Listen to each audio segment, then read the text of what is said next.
I find that when our millennials and Gen Z are excited about causes, what they're excited about is the momentum of progress, not necessarily just the issue.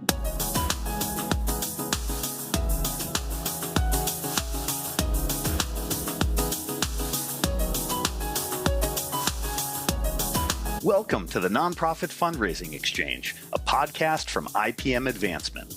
We believe strong nonprofits can change the world, and our goal with each episode is to bring you insightful conversations with thought leaders from the nonprofit sector. Let's get started.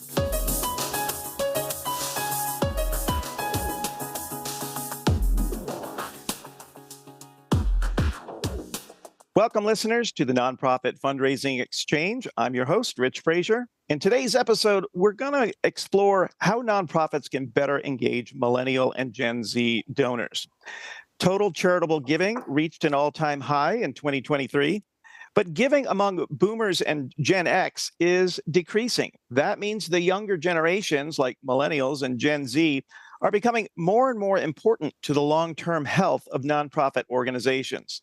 So if the future of philanthropy rests on how we engage these young, values-driven generations, it seems like now is the time for nonprofits to rethink how they communicate with, engage, and involve younger supporters. My guest today is Derrick Feldmann. Derrick is the Managing Director of ISG Research Advisors and Managing Director of the Ad Council Research Institute. Prior to these roles, Derrick founded the Millennial Impact Project, producing the comprehensive Millennial Impact reports on how and why millennials choose to engage in cause movements.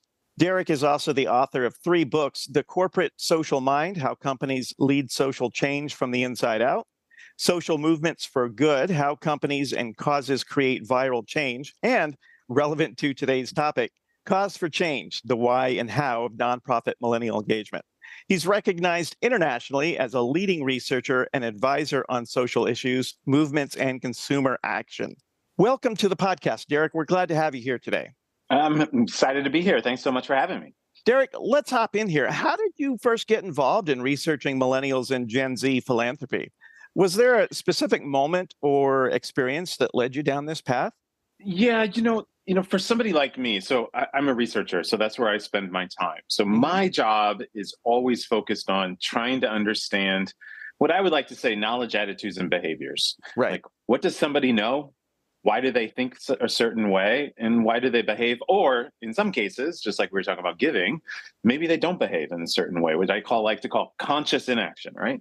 Yeah. And so I was thinking about this a lot of when I was younger than I am now, which is looking at it from the perspective of saying, I wonder why my friends really don't engage in this stuff. Why are social issues and causes, like, I know they're getting the messages. I know they've heard about ways to do good, volunteer, all that good stuff. But why am I more, predisposed, or why am I doing it versus others? And so the more and more I became inquisitive around this area is the reason why. And in particular, I will say 2 things, is that at the time that I was looking at this question about why my friends, were engaged or not, this is really when social media was taking off. I mean, This is the time when we didn't really have the kind of access, opportunity, and information that a lot of other generations have when it really comes to causes and social issues. So I was really trying to figure that sort of triangulation out, right? So lots of access, digital technology is doing lots of other things. At the same time, we have modes of engagement already there. My friends are not doing it, but they have access, right? So what are these things and barriers standing in the way? So let's talk about what you've found. What sort of qualities do Millennials and Gen Zers have that make them good partners for nonprofit organizations? Yeah, so I think it kind of first sort of starts with a big question for most organizations, which is how and why and what do we do to engage anybody in our cause? Because we usually come at this central question of a segmentation of the general public or like a segment of the potential donor base. But I always ask first, anytime anybody ever calls me, which is, okay, so like you're solid on what just anybody who might want to do something with you can do, right? Right. Because you can't work on this part, that segment, until we kind of got our base. So let's assume for just a minute Donor engagement's amazing. We have our reasons to be involved in our social issue. So if that is the assumption and we're going off it, what we usually find is millennials, like many other donors, as well as Gen Z, they're always looking to say, that I want to make an impact, but we got to break that down a little bit, right? So when you hear that, it sounds really good in a survey. And by the way, if I went to anybody and I said, do you want to have an impact with your gift? What do you think the response is going to be? It's 100%, right? So what we have to kind of get back to say, well, what does that actually mean in general? And there's something that we discovered along the way is that millennials and Gen Z, and you'll probably figure out for a lot of other donors too, they just want to feel like whatever contribution I give to you is making progress in some way. It doesn't mean you solve world hunger tomorrow, but rather that whatever contribution, my time, my talent, whatever I find valuable, you're going to use to the social issues, and the beneficiaries benefit overall, and that there's progress being made. And organizations really need to provide that. A second thing is that we find, if many organizations come to this question of we're losing boomers and we're losing Gen X, right? They'll come at it and say, we should just go pick up other generations. Well, I would say, no, you should pick up anybody that cares about your issue, right? I mean, who's out there being like, well, if I had a boomer in front of me and all of these, I would say, I'll take any of them, anybody who is willing to do anything. However, this is what we decide how we're going to engage and use everybody's assets that they bring to our table to the most and the best ability. I'll give you an example. We may not have a boomer who's interested in marches, protests, and rallies and policy and advocacy work, but I might have a Gen Z or a millennial who's got an amazing network that can do that in their sleep. But they may not be able to contribute the $100 on a monthly basis, but that boomer can. And so the value proposition is more about what assets collectively do certain segments bring to our social issues that we're working on, and how do we as organizations look at those segments and say, what can they really bring in abundance that makes a difference on what we're doing? Now, I know we're talking about fundraising here. And because if I took it from a pure cash dollar perspective, the younger demographic is not going to withstand what's possible with our boomers and Gen X. It's just not there. However, if I look at it and say, over the course of the next 1 or 2 years, I need to engage younger individuals because we need to get our new message out there. We need to advocate something in the public sphere around advocacy and policy. We need to engage them, and we will ask them for money along the way, of course, so that we build those relationships over time to get to where our boomers are today, 100%. But it's more about what value proposition can they bring to the table now and help us in so many other ways in addition to just dollars. What I'm hearing you say is we all want to make a difference for our nonprofits that we care about. It's just that the millennials and the Gen Zers, they go about it in a different way, and they have different value propositions, to use your words, that they bring to the table. So how then should nonprofits be aligning better with those value propositions that they bring? What we have to do as organizations is be very clear about what we're working towards, and we communicate that effectively to constituents and say, hey, you millennial or Gen Z or anybody, here's the role you can play to help us achieve that for the people we serve. So that is the very key thing, is we first have to determine what's the achievable milestone that people can rally around and get excited about. What is that thing that millennials can say, you know what, I can't give you $100, I'll give you 10. But I can also give you something other value that I have because I know where you're going. So it's easier for me to opt in. I find that most organizations don't really clearly articulate the next milestone that they're asking people to achieve. And so it becomes nebulous. So then what do? We default to the typical stuff. Hey, you should just give us money because we're doing good work and we have impact. Sure. 100%. But there's a lot of causes asking for that same similar environment. But what we should be saying is this is where we're headed, and this is how you play a role in that. The more clear you are, then we have delivery mechanisms, because we always start with this from delivery, like digital or fulfill, like how are we going to fulfill the way people act and engage? That's the easy part, actually. The hardest part is helping people understand where you have to go because your beneficiaries need you to get there. And that's the compelling bridge that's often missing. So breaking down the vision for where we want to be as an organization, clearly articulating that, and the steps needed to get there, whether it's give money or be an advocate for the organization, and what we need to 100%. happen. Yeah. 100%. Yeah. Yeah. So based on your research, are there particular causes that millennials and Gen Z generations are more attracted to and support more than others? It's funny, when we were doing all the studies, we continue to, it's always, the one that's always at the top, by the way, is animals, animal welfare, no matter what's happening. It's been interesting. It's always been that way. But historically, there's kind of been a top five, to be honest. The other one is around mental health and health services. It's really been there. I'm not going to give you like in order because they've all been, it just depends on the time and when we're out there researching and so forth. But it's usually these top five. So animals, animal welfare, mental health. Usually we see guns in a fifth, sixth, and climate change can sometimes go in between an intermix, right? Climate work, fourth, fifth, and sixth. It usually kind of goes in and out of that top five. And the other one too is quite interesting because it's something they're being impacted by, which is education. But here's the thing that I've kind of discovered through the years as we've done this work is that we have to remember a lot of our younger donors and constituents are in the formative years of both their personal and professional lives. And when you're going through that, a lot of things happen and you tend to care about certain things because things are happening to you personally and to people around you, right? And I always talk about the list. It's usually transportation, health, education, and economics in some way.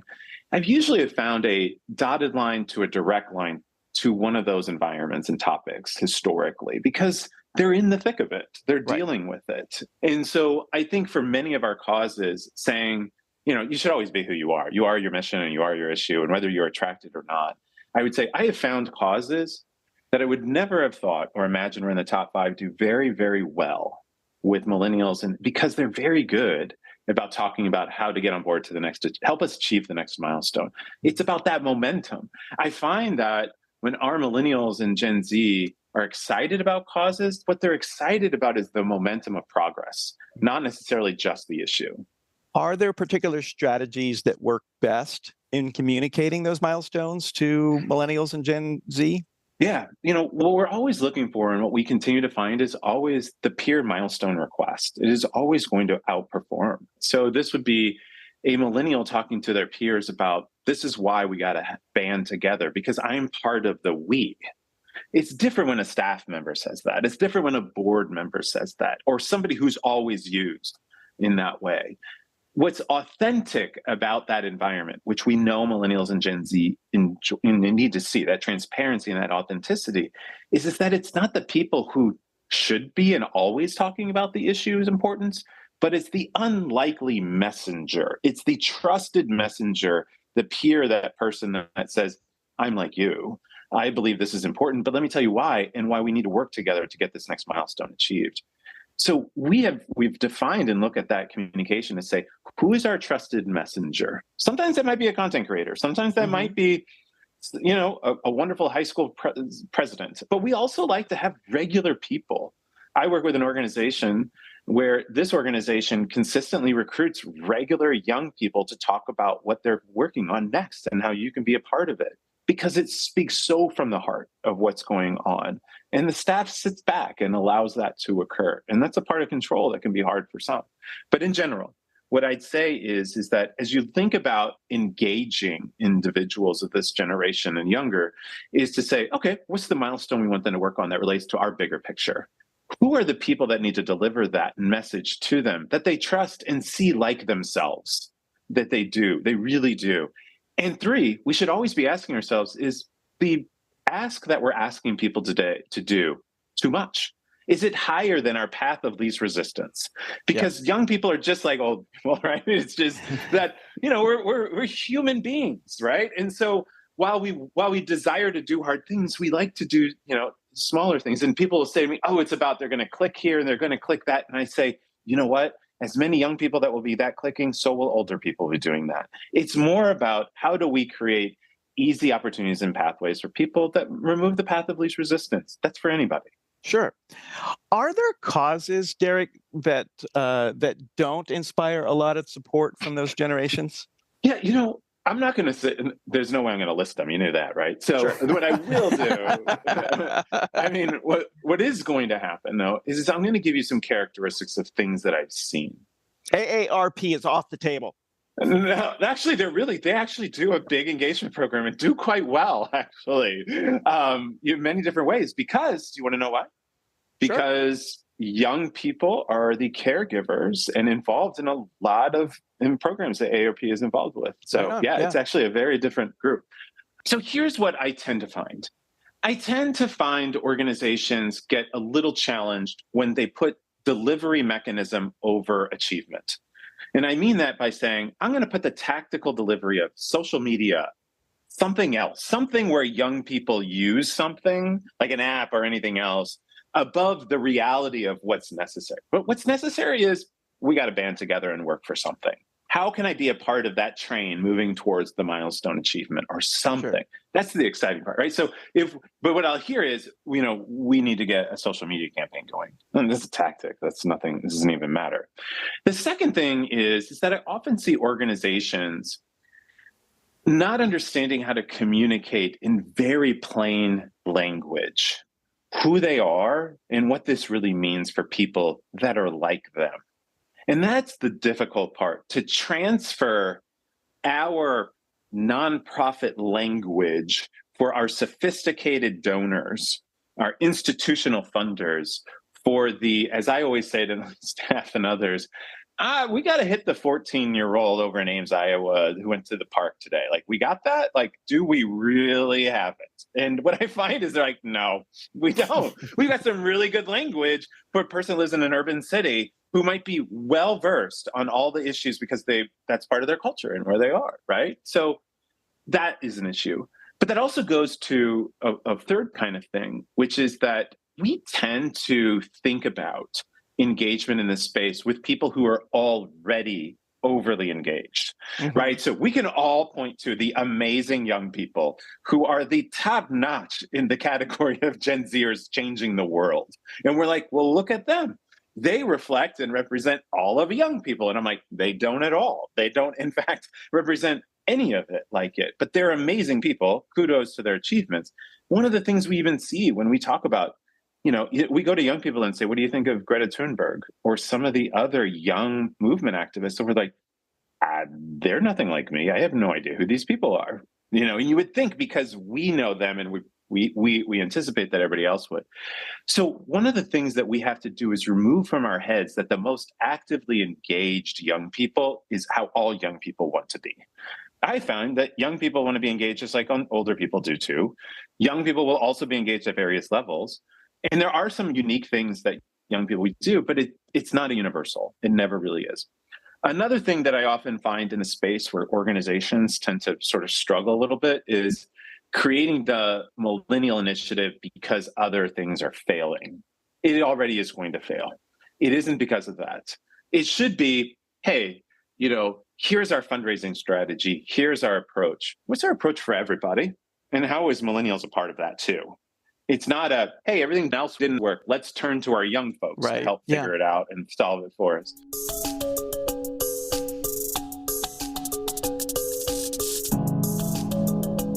Hi, this is Curtis Schmidt, producer of the Nonprofit Fundraising Exchange. If you're a nonprofit professional who has questions about your program, or maybe you feel like you've taken your advocacy, fundraising, or membership effort as far as you can and you need some fresh ideas, then we have a special offer for you today. NPFX podcast listeners can get a free 30-minute consultation with IPM Advancement, no strings attached, when you go to ipmadvancement.com/free. Just enter a few details and an IPM team member will contact you to follow up. It's that easy. That website again is ipmadvancement.com/free. Thanks for listening, and we hope to talk to you soon. Now let's return to the episode.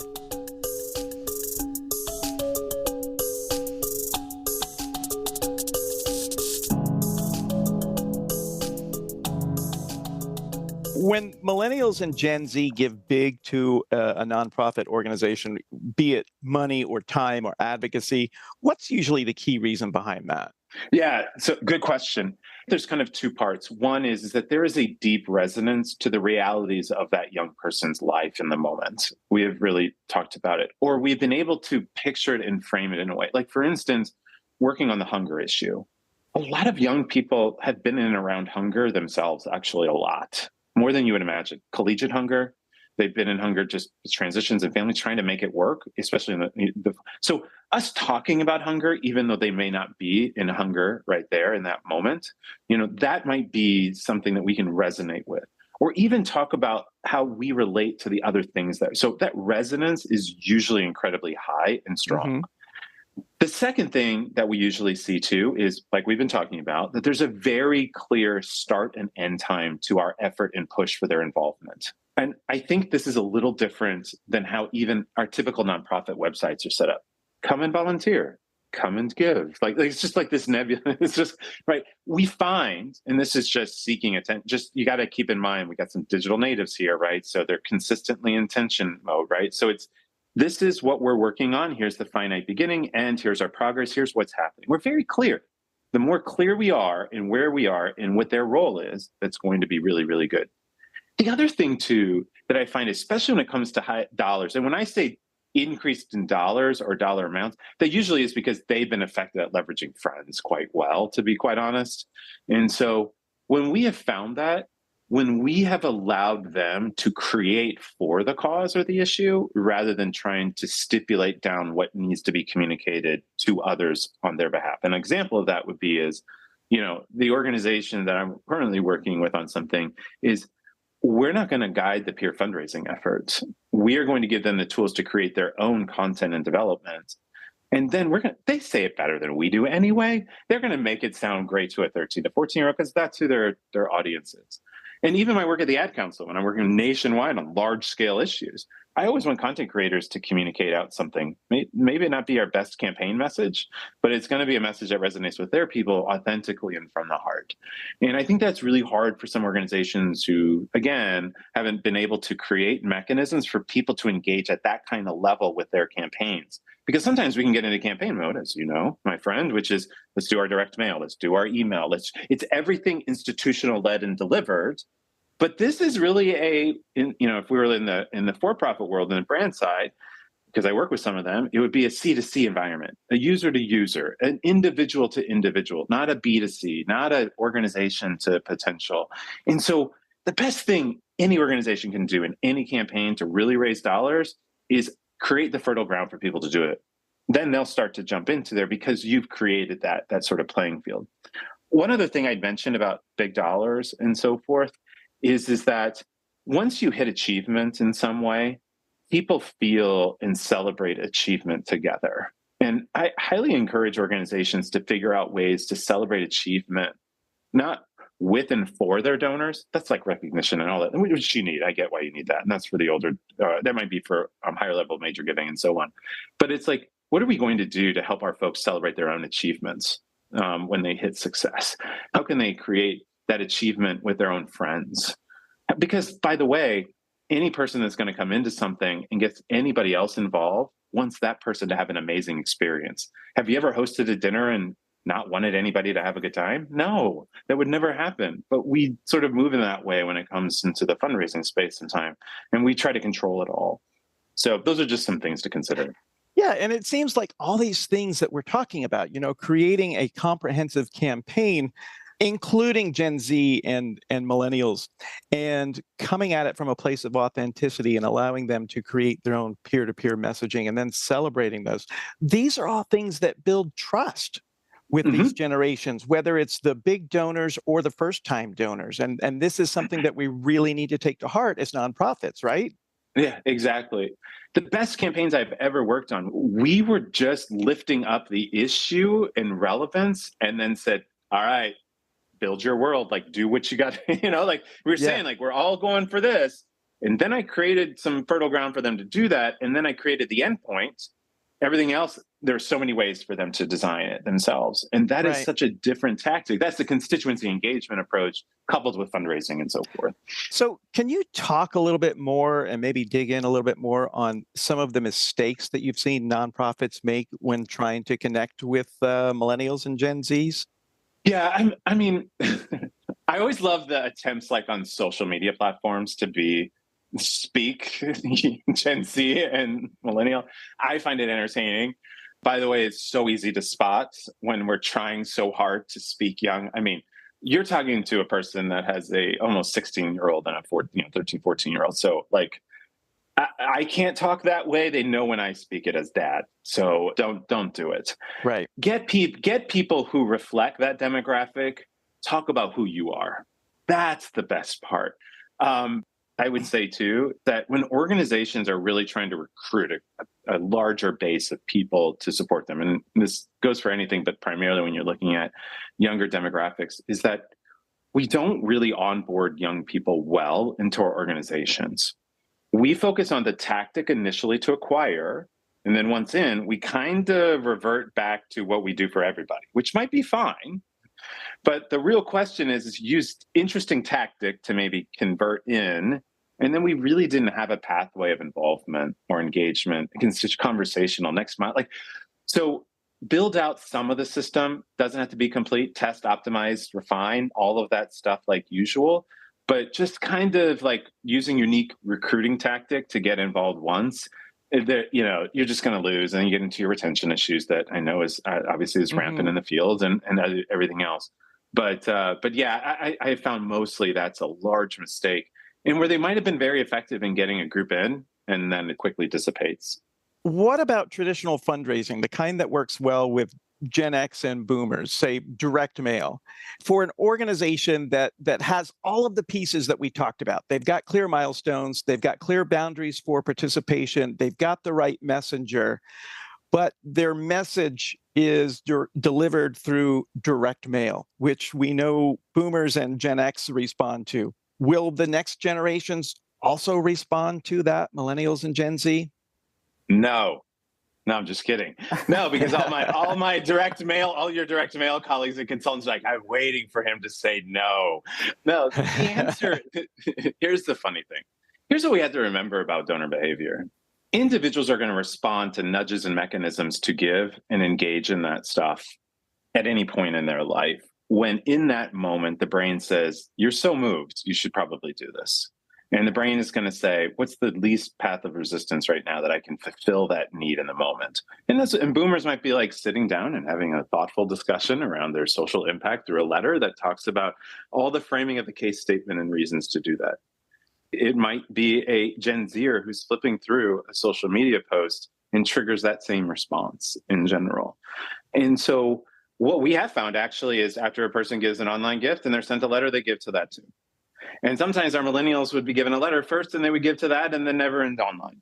I think the real question that we should consider when we're designing approaches and delivery and everything else is, how are we going to create that compelling moment that the brain says, you should stop just sitting here and actually do something, because there's something not that far ahead in an outcome that you could be a part of. Like, that's the convincing part. And then say, wherever they saw that mechanism, that medium, we have to be able to allow them to act on that impulse to move forward. And I think the thing that people get caught up into sometimes is seeing younger demographics act on that impulse in digital environments, but don't quite know whether or not they're going to do that in traditional methods in the future. And what we discovered is they do actually both, but don't be surprised if you might see at the onset some very quick online transactional style behaviors, because we're fulfilling what our brain is asking us to do in that moment. Just the same thing that a boomer or anybody else wants to fulfill in that moment if they're so moved. One other thing I want to mention about traditional fundraising versus others, it's completely okay not to focus on this generation if you can't. I bet you have some listeners that are in one-person shops and some that are probably at universities and others that have lots of staff and systems and approaches. Each have complex problems in various degrees. But first and foremost, before moving any segment, is to say to ourselves, are we already successful and know how to raise the dollars we need to for what's ahead from our from our populations that we know? Yeah. And I think the thing for this, especially when it kind of comes to millennials and Gen Z, and we always want to provide opportunities for everybody to transact at any point through many different mechanisms, whether that's a DAF for those that have them, or whether that's a collective peer giving platform at something else. And all of those are necessary. But none of it really matters if you are not compelling enough in that moment to say, hey, person, you need to pay attention because you're on the precipice of impact, but only you can make that possible. And so I actually, to a central larger question about traditional fundraising or even traditional organizations, I think we're in a shift, largely speaking, around how we need to communicate to our constituencies, broadly speaking, because there are more organizations to give. And one of the things that we have to ask ourselves is, we've got amazing causes, we've got great impact. What's the missing denominator here is how are we connecting with people and helping them see what's possible, and be able to act in that moment when they're so called to. So what are some simple first steps that a nonprofit can take to better connect with millennials and Gen Z? Yeah, so first and foremost is I think you kind of have to understand how you talk about yourselves and how that comes across. So here's what you have to do. You have to get past your family, friends, and, like my daughters are not part of any of my studies. It would never work. They're already infiltrated with everything I have said. So, you have to go recruit some individuals, work through partners, work through others that have never heard of you before, and literally sit down and describe your organization. Because the first thing we have to do is be able to, and this sounds funny, but it's so true. One of the reasons millennials tell us they don't engage is because they really don't know what they do. Because not from like, I haven't learned about them. It's like, they told me, I still don't understand it. I don't get it. Yeah. Yeah. So, but what I love is, well, they haven't gone to our website. No, like, no. Trust me. We put it in front of them. Like they're struggling, right? So we have to be able to make sure that there's no barriers to understanding who we are and what we do. So first and foremost, that's step one. The second step is that we really need to understand the various ways that millennials can contribute, or younger, or even Gen Z can contribute right now, and how can we use that to benefit the people we serve. Then the third thing is that I really highly consider recruiting individuals to help you start your fundraising efforts. One of the things I always enjoyed when I work with organizations, especially in the peer space, is they do test campaigns all the time.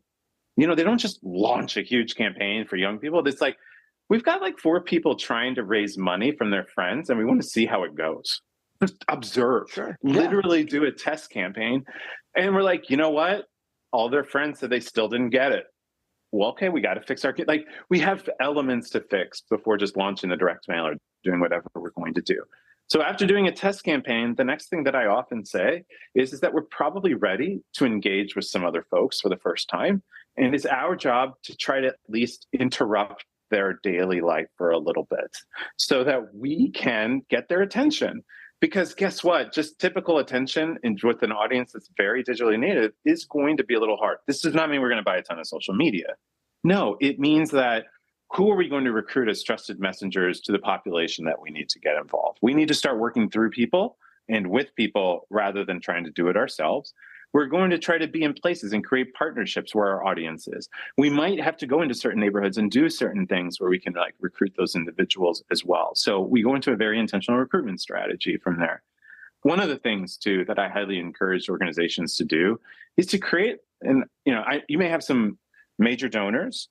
I've been brought in to work with organizations when major donors have given money for R&D work to try to expand the base of constituency to younger populations.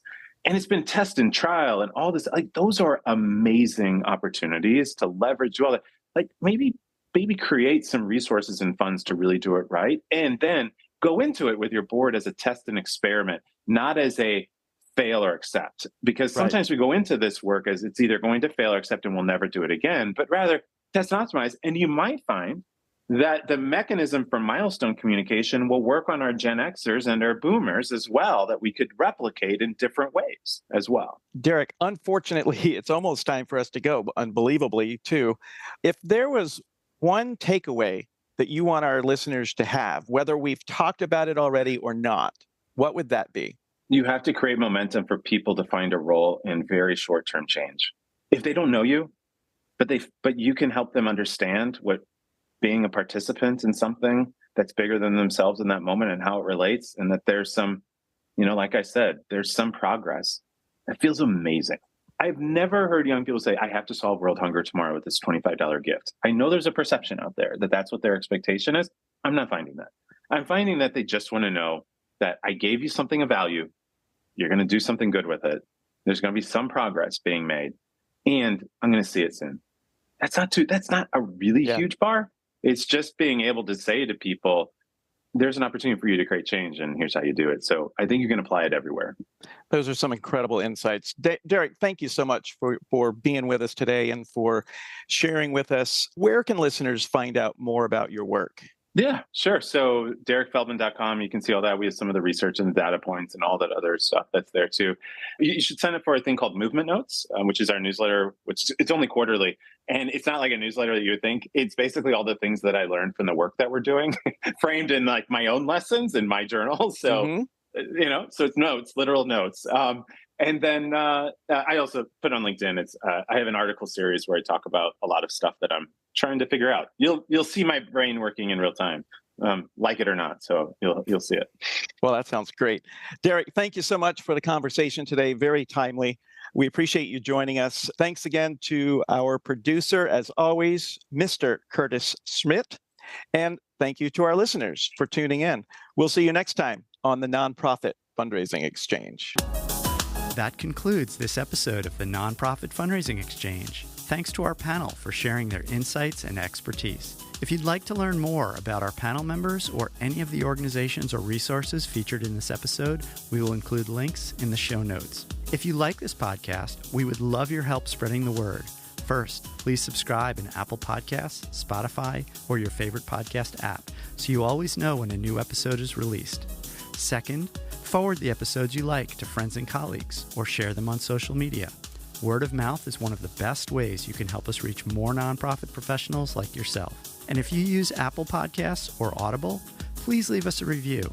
Positive reviews are how many listeners decide whether or not to try out a new podcast. We appreciate your help. For suggestions on topics, guests, or nonprofit organizations you'd like to hear on the podcast, send an email with the subject heading NPFX suggestion to contact@ipmadvancement.com. For back episodes and more resources like white papers, infographics, and blog articles, please visit the free IPM Advancement Nonprofit Resource Library at ipmadvancement.com/resources. Thanks for listening, and we'll see you next time.